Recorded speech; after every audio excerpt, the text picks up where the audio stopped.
Mga kasayan, meron lang tayong i-guide na kasayan natin na magwa-wiring ng kanyang motorbike. Ang model natin kasayan, Motorstar Idol 110.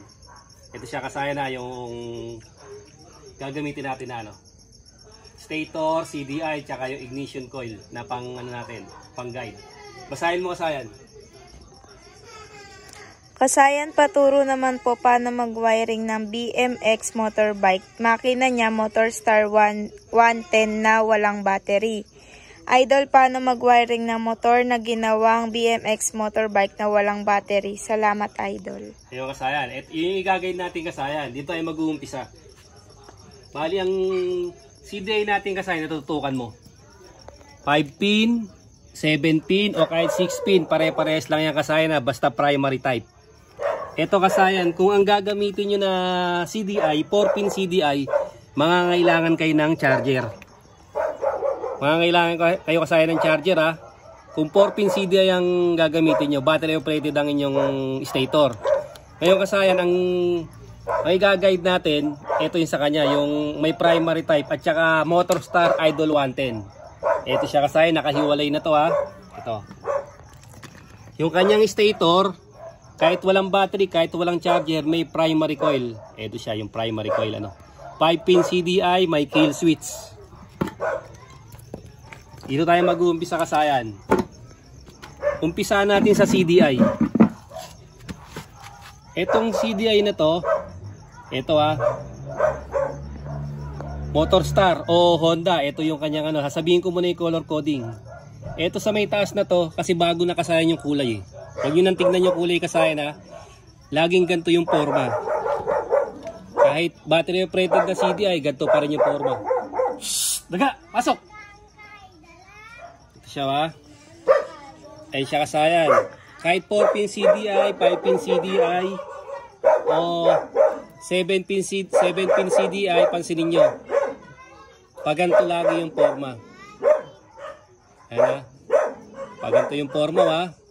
Kung dalawang negative, pagsasamahin nyo lang siya. Tapos yung kill switch, yung nakahiwalay na yung kill switch yan. Ito yung kill switch dito. O, dito tayo mag-penetrate kasayan sa sa primary type. Ito Ang kulay nito blue-white, pulsar. Ito naman green na may lining na white, pulsar ground. Ito naman blue-yellow ignition coil. Ito naman black-red. Ito yung primary coil. Shhh. Ito siya kasayan ha. Tingnan nyo ha. Ito, hindi na natin ito i-wiring. Pwede lang natin siyang gamitin kung gusto nyo siyang lagyan ng kill switch. Ito yun. Mamaya tuturo ko na rin sa inyo kung paano lagyan ng kill switch yan. Umpisahan natin sa CDI. Kukunin natin yung sa may baba. Ito sa may baba ha. Green white. Para kahit hindi siya Honda o Motorstar, Euro, Rusi, pwede din siyang i-wiring. Ito yung pinakababa ha. Tutukan mo mabuti ito para mas makuha nila. Ito yung pulsar ground. Ngayon kasayan, kailangan natin maglagay ng malakas na ground. Ito gagamitin natin dyan body ground. Ito siya Walang kayo ng I-terminal. Ito, I-terminal ha. Lalagyan nyo lang sa body.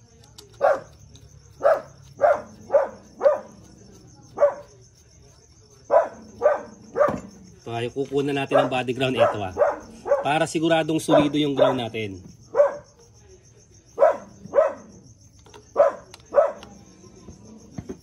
Ang uunahin natin kasayan yung ground.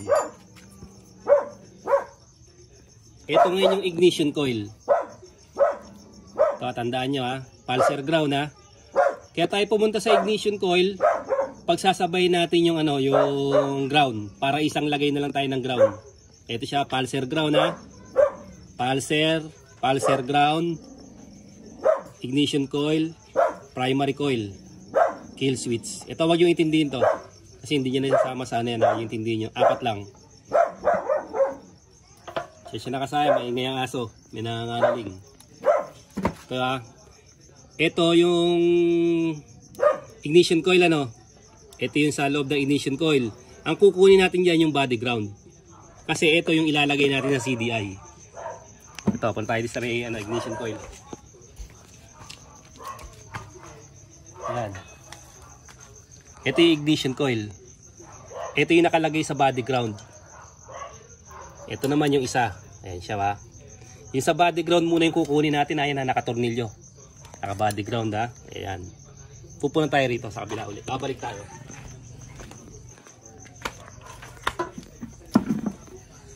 Kaya natin ginawa ito kasayan para pagsamahin yung dalawang ground.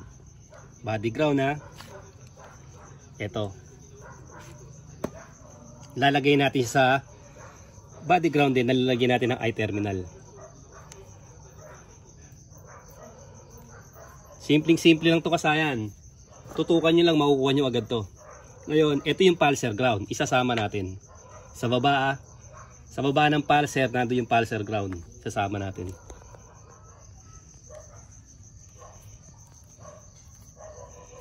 Ngayon kasayan, meron pang isa. Tapusin na kagad natin itong ignition coil para nakakonekta na siya.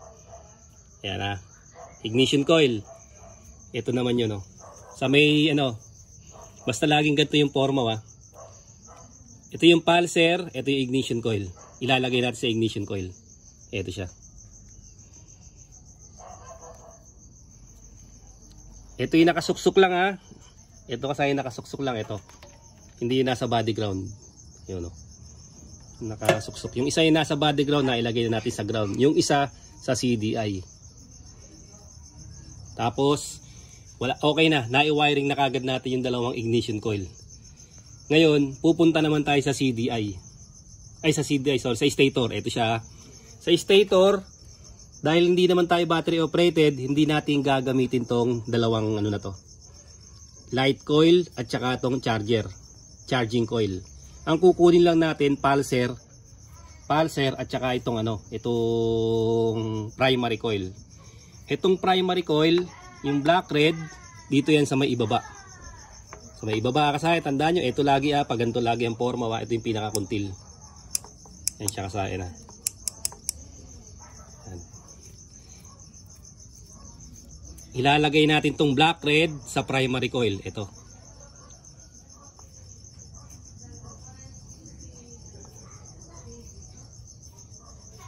Tapos yung natitira, magkatapat yung kasaya na.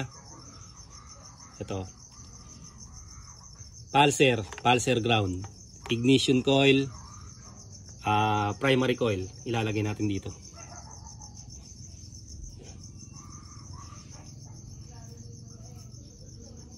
Kung battery operated ka, kasali itong dalawa. Yan siya kasaya na. Tapos, ang gagawin nyo, wag nyo muna siyang diretso sa spark plug. Bali ang gagawin muna natin diyan, tatanggalin muna natin para kung tama yung pag-wiring natin, lalabas yung kuryente. Tayo sa kabila.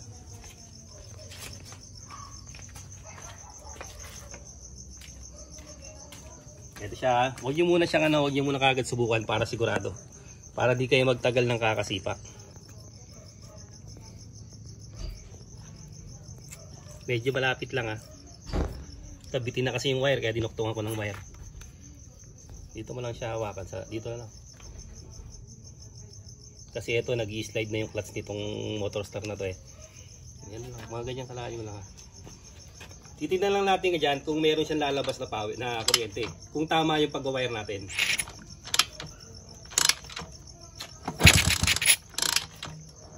Pag mali, hindi lalabas yung kuryente.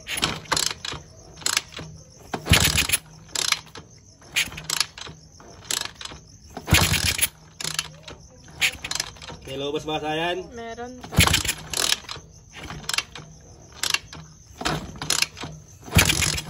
Okay, may lumabas na kuryente. Okay. Ibig sabihin kasayan, tama yung pag-wiring natin. Saka natin siya i-testing para hindi tayo sipa ng sipa. Na wala naman palang kuryente, sipa tayo ng sipa. Mas lalo tayong matatagalan. Kasayan Turo ko na lang yung pag-test ng carburetor. Kailangan takpan nyo to para malaman nyo kung pumapasok yung gas. Saka Okay, yung ano natin, ano yung gasolina. Slide lang yung clutch ito kasi huwag yung pansinin ha. Slide lang ang clutch niya kaya ano. Okay na kasayan.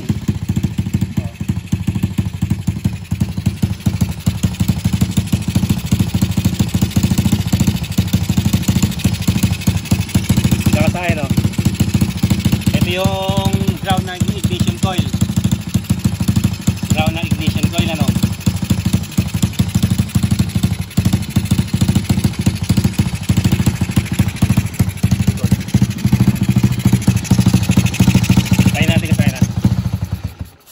Ito yung ground ng ignition coil na sinabi ko sa inyo ha. Tapos yung pulser ground sa baba. Nilagay natin dito. Magkasama.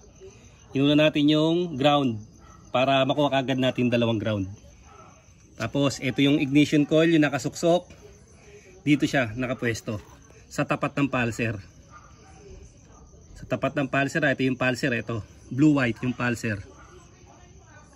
Yan o, blue-white to ha, yung pulser ha. Tapos black red naman. Black red naman yung ating primary coil. Ito naman siya. Oh. Tutukan nyo lang to kasayan. Napakadali lang. Oh. Ilang wiring lang. Dalawa sa stator. Dalawa sa ignition coil. Apat sa ano. Apat sa ito. Apat sa ano. Sa CDI. Tapos ito naman yung sinasabi sa inyo kill switch. Pwede siyang lagyan ng ano na on-off switch. Ilalagay niyo lang din sa body ground dito. Tapos ito sa isang kamay ng on-off switch, yung isang on-off switch naman sa body ground. Para pagka pinindot niyo didikit sa ground mamamatay yung motor. Isa pa kasayan ha. O ito wala na to ha. Pang ano lang to pagka meron lang ano. Meron lang battery operated yung ating stator. Katulad nito isa battery operated yung binlag natin na kahit walang battery aandar siya. Slide na yung clutch ito kasayan, kaya ano, hinuhuli pa. Pag tumigas, okay na siya. Minsan, binababa para tumigas yung ano. Slide ang clutch. Ba? Wala ka.